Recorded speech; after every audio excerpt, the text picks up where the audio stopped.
What's going on, everybody? BobbyFi and Eric Sheets-Haber. We're going to be talking through Saturday's NFL slate, the two-gamer for a preview. It's an interesting little two-gamer, a little bit strange, so we're going to have to try and find some things that get a little different here.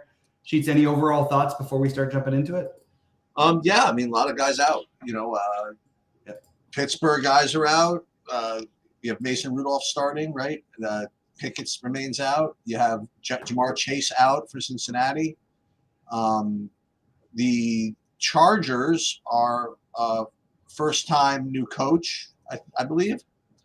So that usually provides a little bit of an upgrade. But they're a 2-touchdown underdog. So, yeah, it's gonna be. I don't know how tough it's gonna be to get different. I think it's hard. It's gonna be hard to get it right. You know what I mean? I don't know. We'll see. Yeah. Yeah, I agree. That's sort of where I'm at as well. So with that said, let us, I guess, jump right in. How do you want to handle this? I mean, go game by game, I think, and just talk about the two games, and then we can figure it out. Like maybe talk about some places at the end. Okay, so let's clear this for a second. I guess I'll just start. Let's talk about what we know. All right. So we know that, listen, Browning has taken on the responsibilities over there in a very admirable way, and very serviceable, and he's had he's used his weapons the way that the coach has been drawing it up, and I certainly don't see any reason why that's not going to continue. Now, the weapons are a little different today, but, with Chase out, I think it's very reasonable to, start a lineup with Browning and Higgins and either Boyd or Trent Irwin or both. I think that makes a lot of sense. I can't quite ever get the tight end roulette right. I mean, I guess Tanner Hudson is the top guy. So, I mean, you can play him as well if you want. Again, it's a 2-game slate. For a showdown slate, I would say maybe take, you could play Samuel Sample or the other guy, Wilcox, whatever. But 2 games, I think, I don't know, Hudson seems like enough. And then, okay, so Joe Mixon. I mean, all these guys look like good plays here. Yeah. Chase Brown at 4,900. He continues to get some high efficiency looks. Pretty explosive guy. I think the Pittsburgh side of it is pretty rough, man. I have to say, like, Mason Rudolph stinks. I guess he's got Pickens. Pickens is cheaper than Johnson. I guess things is the same. Johnson's much more productive than Pickens. Is he? I guess so. And the same issue I always have with these running backs. I'd rather play Mixon than pick between Warren and Harris. But again, it's a 2-game slate, so you can be a little more, a little more creative, I guess. But then you got James Cook in the other game. You know what I mean? Like, I don't know if I want to be picking between these two guys. Freiermuth seems like probably the safest receiver to play on Pittsburgh.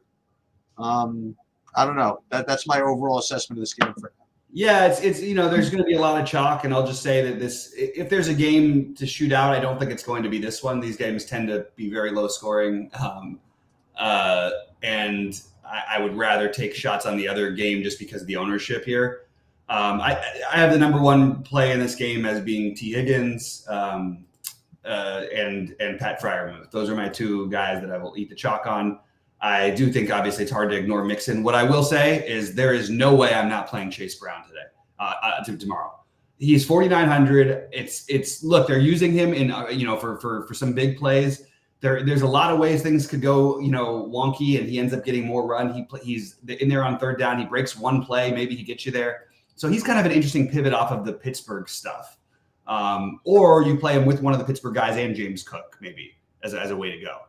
I really do think that Chase Brown is like the only thing I could see in this game as a way to get different, because everything else is going to have ownership. What I would say, though, is also Trent Irwin, while he projects well, maybe you take a shot on Iasivis or whatever instead. Oh, wow. Okay. That's something. So there's another thing you could do to get different, right? If you needed the 3K guy. And I'm just saying, like, I think that why can't he outperform? He doesn't have to do much to outperform Irwin. We don't know that Irwin's going to do much. So I like the idea of maybe doing something like that.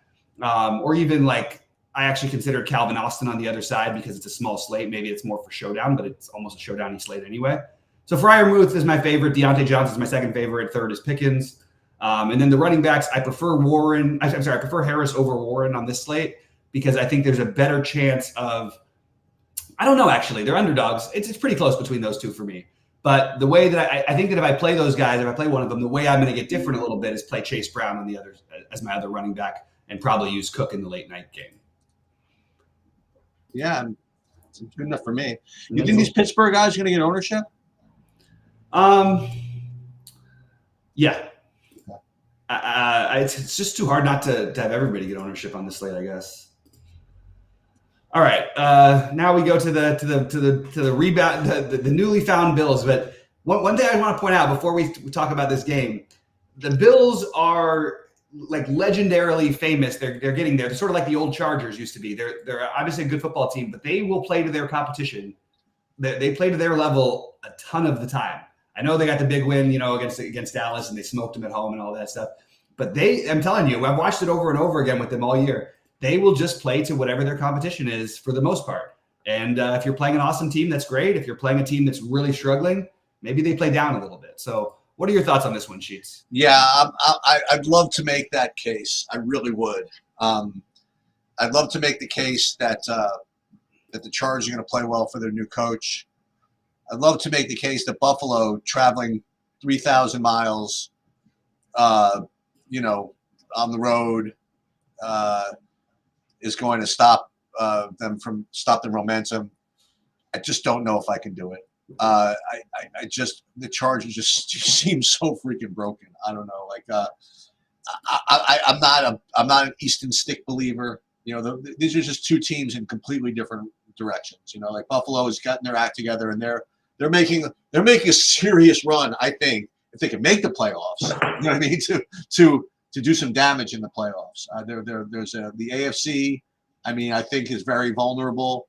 I think that Buffalo is just as good as anybody in this conference except for the Ravens. So I think they're coming out there. I think they mean business. I think the Chargers are just going to have a very, very difficult time. I think James Cook is, going to be a tremendous play. Even Stephon Diggs, I like him. Shakir, I like him. Davis. I think Buffalo is really going to be able to do whatever they want here. Now, Quentin Johnson is going to show up as a good value at $4K. So I guess he's going to be like where I get, ownership, right? Like right now, I do have Quentin Johnson, if I ran my stuff right now, at 57%, at 4K, sure. I mean, listen, you're building lineups. I think that's totally fine as a one-off, but I wouldn't, if I'm going to try to get contrarian, I just don't think it's going to be by flipping the script in this game. I'm playing too much of the Chargers. I haven't seen Eckler gain a yard, it seems, in like a season. You know what I mean? I don't know what I'm going to do here, but I think I'm going to be a sucker and just play the Buffalo side and very, very little, if anything, for Chargers. Yeah, I'm going to definitely go the opposite route just because I can't eat all the chalk. Like I get it. I totally get it. Yeah, it's going to be hard to keep James Cook out of your lineups. And by the way, the projection, I call bullshit on the projection. I have no idea why he's not projected way better. Like honestly, he's projected at 15 as a medium. Are you kidding me? This should be like a projected medium of like 24 with him right now. You know what I mean? I don't know how the hell he's supposed to only get 15 tomorrow. I'd be stunned if he had 15 fantasy points. And if he did, he's a good fade. Again, the get weird play here for me, and that's sort of what I'm focusing on because, okay, I like Cook. He's probably going to be in most of my lineups. The get weird one would be hope Latavius Murray maybe gets a thing, but he's just not cheap enough. You know what I mean? Like you're still competing with the Pittsburgh guys and even Chase Brown. But I'm just trying to find ways to get different. So I thought I would throw that out there. I think Gabe Davis is going to be very low owned, and he hasn't caught a pass in 2 weeks.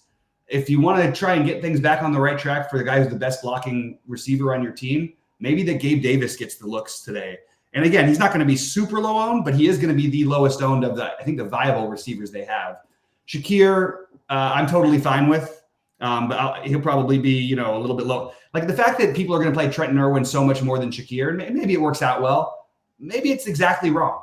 Maybe we should not play either of them or play somebody else. But I don't know that Irwin is going to be the guy for me on this slate anyway. So those are the Davis to get different. I like both tight ends, but Kincaid would be obviously the priority one. On the Chargers side, I really want to play and pretend this game is going to be close. Which means, I know how. Yeah, which I mean, like I'm going to genuinely consider Easton Stick this week. All right. And I don't even think that's going to be that different. Like, shit. I would like to. I wish it was. People are going to play Eckler like crazy, and he just keeps doing nothing. Just throwing it out there. I am probably going to play some Eckler, but I have him below the other guys. Josh Palmer. Do you have Johnston at that high ownership sheets? That's what I'm getting. Oh, got it. Yeah. Because I like Johnston I would be getting 60% of him right now, and I'm getting him owned about 20. Yeah. So I will take another guy who you can get creative with. I think you could decide between these guys, but I would say Jalen Guyton because you could hope for one big play. There you go. And maybe Alex Erickson. Again, just trying to find things to get different. Gerald Everett is going to have a bunch of ownership. Maybe play a weird Stone Smart double tight end lineup or something. I'm just thinking of things because he got in a couple of snaps last week. Yeah, and they like to run their goal line plays for other tight ends. So sometimes you get something out of that. LOL goal line. You got to get there first. No, right, exactly. And but at the same time, like let's not kid ourselves. This Buffalo Bills team is not a great they played great last week again. Let's not overreact to it, in my opinion. And I also don't think the Chargers are going to have another performance like they did. The problem I'm having is that basically this is going to be like a home game for the Bills. Yeah. The Bills Mafia, those people travel like crazy. It's a huge game for them. Yeah. And in LA, it's kind of tough for Easton Stick to get there. But by the way, Easton Stick, for what it's worth, I mean, he can get there. Like I know it was all garbage time last week that he got there, but maybe they let him start off throwing the ball a little bit more and play a little bit more aggressive style. So maybe Easton Stick and Mason Rudolph stacks are the way to go, just because everybody's going to play Allen and Browning. For what it's worth, I think that I would play. I mean, the number one quarterback should easily be Josh Allen, but I just think you have different builds if you try not to do that, and if you try not to play Diggs and play Davis instead, you're getting significantly lower ownership, and that's probably something I'll do. I even wouldn't cross off guys like Sherfield and especially Deontay Hardy on these slates. Maybe it's more for showdown also, but I really think that like getting weird and leaving money on the table is something that you can definitely do tomorrow. The only thing I would say though is that if you're going to play like the Buffalo side, if you're going to play, I don't want to say narrative, whatever it is, but listen, like you said, every game is like critical for Buffalo right now, Right. And I just don't, and I talked about this in a couple of showdown slates recently. These teams are just not going to screw around with these fringe guys. I don't think. I think it's going to be a heavy dose of Josh Allen, a heavy dose of James Cook, a heavy dose of Stephon Diggs, and whoever's open between, you know what I mean, Gabe Davis and Kincaid and Shakir. You know what I mean? Like I think that all the fringy Buffalo guys. Look, you can play. I think Latavius Murray is an interesting play. You know what I mean? Because I think that if they do just put the hammer on them, there's literally no reason to keep James Cook in the game. You know what I mean? Right.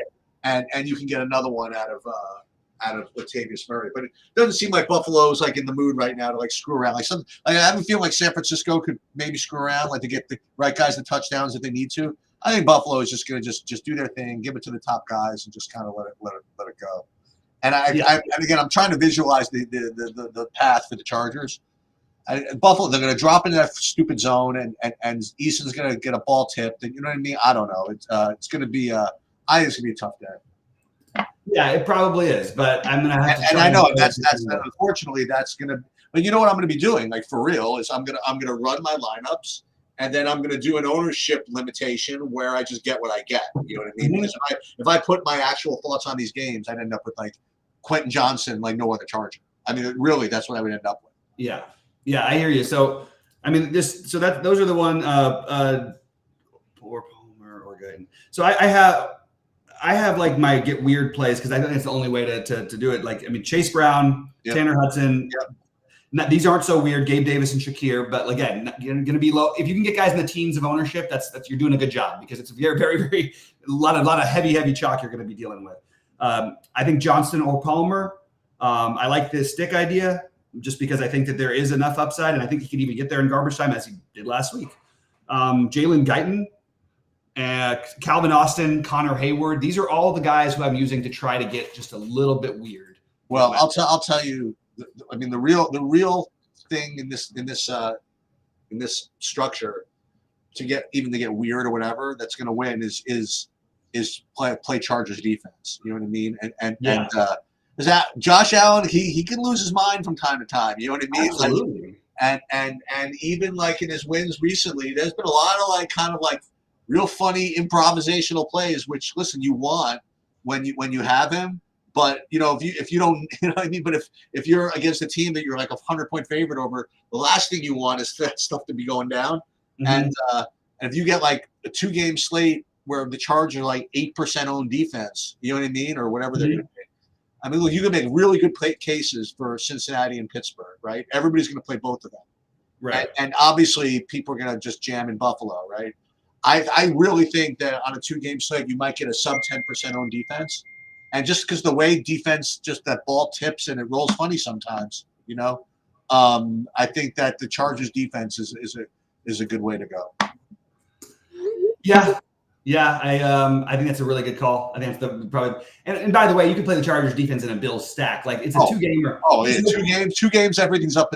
Yeah, hope for one play and hope for one weird defensive touchdown and then maybe 3 or 4 sacks. Like that's totally. And by the way, Josh Allen will get sacked because he'll try even the design runs. If they don't work, they're going to be sacks. That's a pretty good point for a 10% defense. Like, there's some cases to be made, I think there. So anyway, we've got some funny stuff to do. I think you're going to have to want some funny business to have much of a chance, but I don't think you should overdo the funny business together. I just think like getting a little like. A little bit of these some of those names that I mentioned, and as Sheets mentioned, the Chargers defense.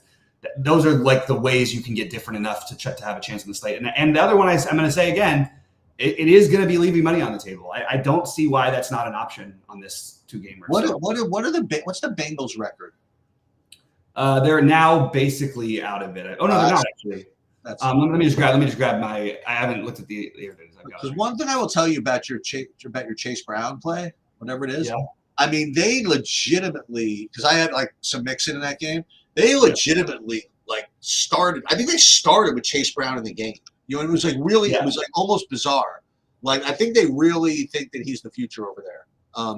That might be. And if in fact, I don't know, he's certainly more explosive than Mixon right now. I'll tell you that Mixon, he still runs hard. I mean, he still does. But I like that. I like the Chase Brown. Okay, so here's something you can do. So I think that people are going to play some Warren and Harris together. So if you want to play like Mixon and Brown together, I don't know. Or what about both the running backs? What about just go all cheap, skip Cook, and hope somehow it doesn't get there. And you play the 2 Pittsburgh running backs with him. Right. By the way, the Pittsburgh game is a big game. The Bengals are 8-6. The Steelers are 7. Okay.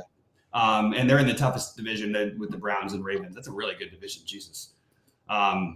So it's basically a must win for everybody for both those teams. So it's a must win for everybody except for the Chargers. So as far as content goes, first of all, the games are late tomorrow. I mean, game 1 is 4:30, and then like an 8 or something like that. I'm probably not going to be around, but I'll put updated sheets out at some point before the first game. And you know what? I think I'm going out to dinner tomorrow, so I will be available at some point in between to update projections at least. Mm-hmm. You never know. I might throw up a showdown video up for one or both of those games just to see my builds again, just to see what I'm doing. Yeah. Or how I do it. More to the point. And then Sunday. 11 o'clock. We'll be celebrating your big win from Saturday. Hopefully. And what we're going to do, we're going to do a springboard. We're going to have you win 200,000 Saturday, and then $1 million on Sunday. There we go. That sounds good to me. All right, sounds good to me too. And I'll chop the late showdown slate for 11,000. Yeah, no, that'll work. All right. Good luck to everyone this weekend. If I can get to anything for live for tomorrow, I'll do it. But it's pretty much going to be a similar thought process to what we have right now. I don't think we're going to have a bunch of. We'll see you at 6 tonight, though.